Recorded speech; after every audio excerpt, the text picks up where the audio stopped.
The cruel tribute. Minos, king of Crete, had made war upon Athens. He had come with a great fleet of ships and an army, and had burned the merchant vessels in the harbor, and had overrun all the country and the coast, even to Megara, which lies to the west. He had laid waste to the fields and gardens round about Athens, had pitched his camp close to the walls, and had sent word to the Athenian rulers that on the morrow he would march into their city with fire and sword, and would slay all their young men, and would pull down all their houses, even to the temple of Athena, which stood on the great hill above the town. Then Aegeus, the king of Athens, with 12 elders who were his helpers, went out to see King Minos and to treat with him. "O mighty king," they said, "what have we done that you should wish thus to destroy us from the earth?" "O cowardly and shameless men," answered King Minos, "why do you ask this foolish question, since you can but know the cause of my wrath? I had an only son, Androgeos by name, and he was dearer to me than the 100 cities of Crete and the 1,000 islands of the sea over which I rule. 3 years ago he came hither to take part in the games which you held in honor of Athena, whose temple you have built on yonder hilltop. You know how he overcame all your young men in the sports, and how your people honored him with song and dance and laurel crown. But when your king, this same Aegeus who stands before me now, saw how everybody ran after him and praised his valor, he was filled with envy and laid plans to kill him. Whether he caused armed men to waylay him on the road to Thebes, or whether some say he sent him against a wild bull of your country to be slain by that beast, I know not. But you cannot deny that the young man's life was taken from him through the plotting of this Aegeus." "But we do deny it," cried the elders, "for at that very time our king was sojourning at Troezen on the other side of the Sardonic Sea, and he knew nothing about the young prince's death. We ourselves managed the city's affairs while he was abroad, and we know whereof we speak. Androgeos was slain, not through the king's orders, but by the king's nephews, who hoped to rouse your anger against Aegeus, so you would drive him from Athens and leave the kingdom to one of them. Will you swear that what you tell me is true?" said Minos. "We will swear it," they said. "Now then," said Minos, "you shall hear my decree. Athens has robbed me of my dearest treasure, a treasure that can never be restored to me. So in return, I require from Athens as tribute that possession which is the nearest and dearest and most precious to her people, and it shall be destroyed cruelly as my son was destroyed." "The condition is hard," said the elders, "but it's just. What's the tribute which you require?" "Does the king have a son?" asked Minos. The face of King Aegeus lost all its color, and he trembled as he thought of the little child, then with its mother at Troezen, on the other side of the Sardonic Sea. But the elders knew nothing about that child, and they answered, "Alas, no, he has no son, but he has 50 nephews who are eating up his substance and longing for the time to come when one of them shall be king. And as we've said, it was they who slew the young prince, Androgeos." "I have nothing to do with these fellows," said Minos. "You can deal with them how you like. But you ask, what is the tribute that I require, and I'll tell you. Every year, when the springtime comes and the roses begin to bloom, you shall choose 7 of your noblest youths and 7 of your fairest maidens, and shall send them to me in a ship which your king shall provide. This is the tribute which you shall pay to me, Minos, king of Crete, and if you fail for a single time or delay even a day, my soldiers shall tear down your walls and burn your city and put your men to the sword and sell your wives and children as slaves." We agree to this, O king, said the elders, for it's the least of two evils. But tell us now, what shall be the fate of the 7 youths and 7 maidens? In Crete, answered Minos, there is a house called the Labyrinth, the like of which you've never seen.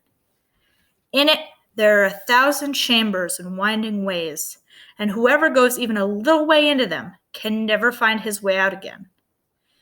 Into this house, the 7 young men and 7 young women shall be thrown, and they'll be left there.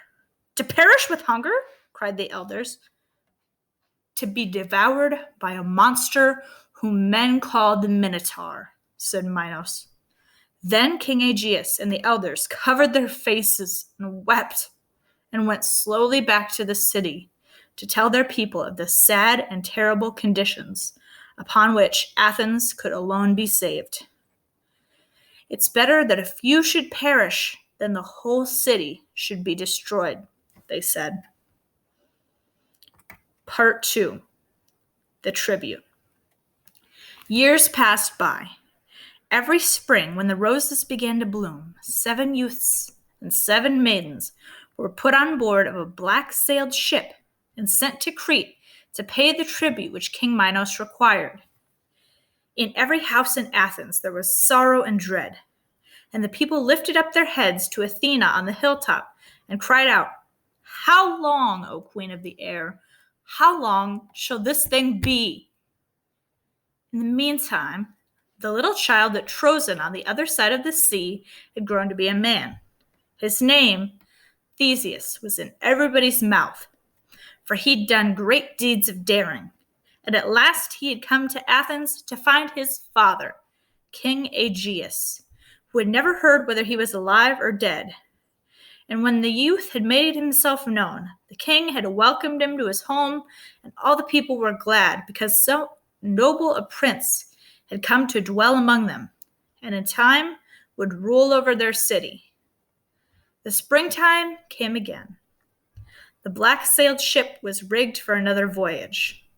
The rude Cretan soldiers paraded the streets, and the herald of King Minos stood at the gates and shouted, "In 3 days, Athenians, your tribute will be due and must be paid."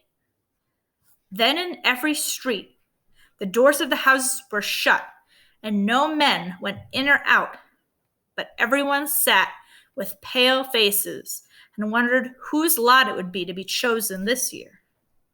But the young prince Theseus, he did not understand, for he'd never been told about the tribute. "What's the meaning of this?" he cried. "What right has a Cretan to demand tribute in Athens? And what is this tribute of which he speaks?" Then Aegeus led him aside and with tears told him of the sad war with King Minos and the dreadful terms of peace. "Say no more," sobbed Aegeus, "for it's better that a few should die, even thus, than should everyone be destroyed." "But I will say more," cried Theseus. "Athens should not pay tribute to Crete. I myself will go with these youths and maidens, and I will kill the monster Minotaur and defy King Minos himself upon his throne." Don't be so rash," said the king, "for no one who is thrust into the den of the Minotaur ever comes out again.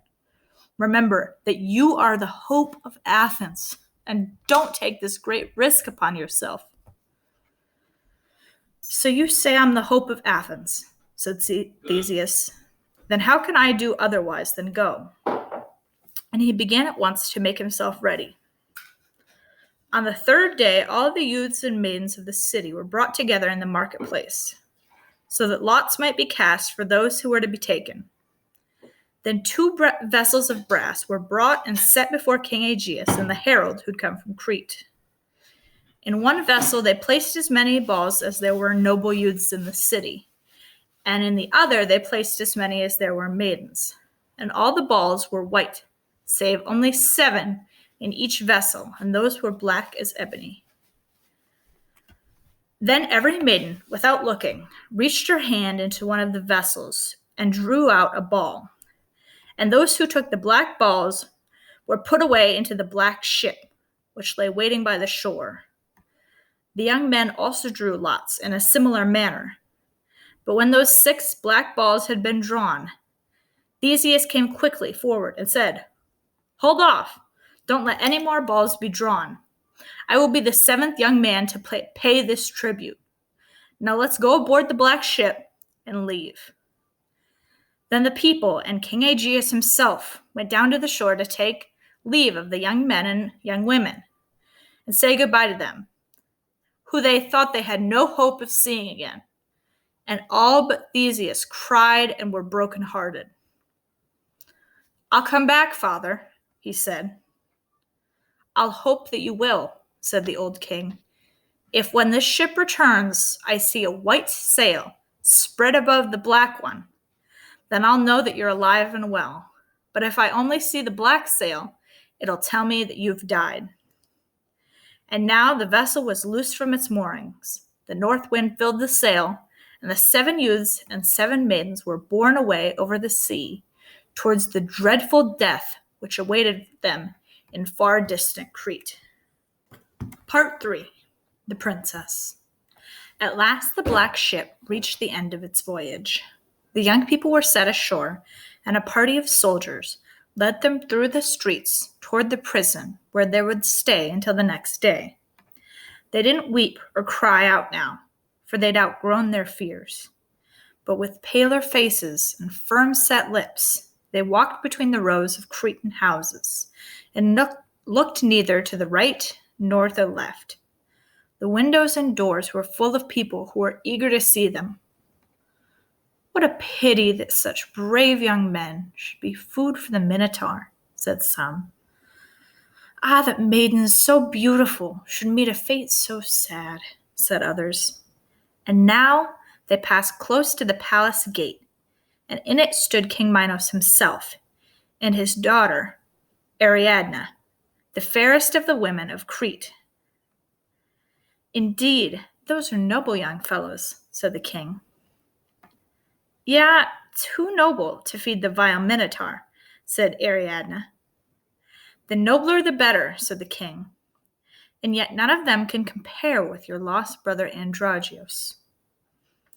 Ariadne said no more, and yet she thought she had never seen anyone who looked so much like a hero as young Theseus.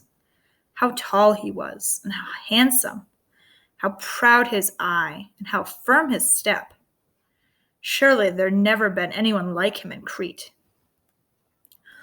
All through that night, Ariadne lay awake and thought of the matchless hero and grieved that he should be doomed to die. And then she began to lay plans for setting him free.